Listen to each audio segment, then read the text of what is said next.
Friends, আজ আমরা দেখে নেব হুজ হুজ ওয়ার্ড দিয়ে কীভাবে কোশ্চেন করতে হয়, কীভাবে কোশ্চেন বাক্য গঠন করতে হয়, ফরমেশন অফ ডব্লিউএইচ কোশ্চেন।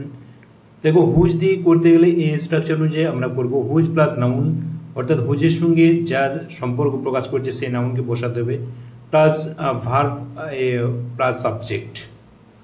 এখানে দেখো একটি এক্সাম্পল দেখে না, তাহলে বুঝতে পারবে। This is my car, this is my car. তাহলে এখানে দেখো আমরা হুজ দিয়ে কোশ্চেন করেছি, ব্র্যাকেটের মধ্যে দেখো হুজ। হুজ দিয়ে কীভাবে কোশ্চেন করব, তোমরা জানো যে ডব্লিউএইচ কোশ্চেন করতে হলে যেটি আনসার হবে সেটি বাদ যাবে। এখানে দেখো দিস ইজ মাই কার, এটা কার গাড়ি, মাই কার। তাহলে আনসার কী আসছে, মাই, মাই বাদ যাবে, বাকিটা নিয়ে কোশ্চেন করব, রিমেনিং পার্ট যে অংশটা বাকি আছে।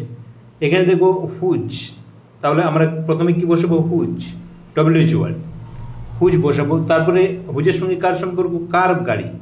দেখো এই নাউন এখানে কার, হুজের সঙ্গে সম্বন্ধ প্রকাশ করছে, তাহলে whose plus car, whose car. এবার ভার্ব কি আছে, ইজ, এখানে ভার্ব ইজ আছে, সাবজেক্ট কি দিস, তাহলে whose car is this, this is my car. এটি কি কোশ্চেন করলে কি দাঁড়ালো, কি কোশ্চেন হবে, ডব্লিউএইচ কোশ্চেন হবে হুজ কার ইজ দিস।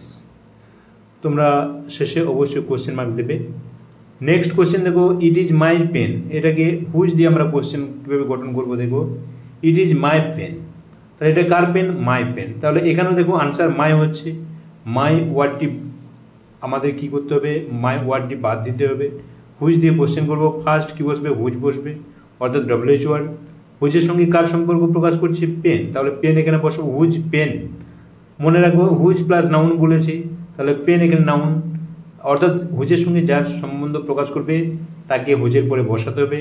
তার ভার্ব কি আছে, ইজ, সাবজেক্ট কি আছে, ইট, হুজ পেন ইজ ইট। তাহলে তোমরা বুঝতে পারছো কীভাবে হুজ দিয়ে কোশ্চেন গঠন করতে হয়, এবং ডিটেলড ডিসকাশন করা আছে ডব্লিউএইচ কোশ্চেন নিয়ে, লং ভিডিও দেওয়া আছে এই চ্যানেলে, তোমরা দেখে নেবে।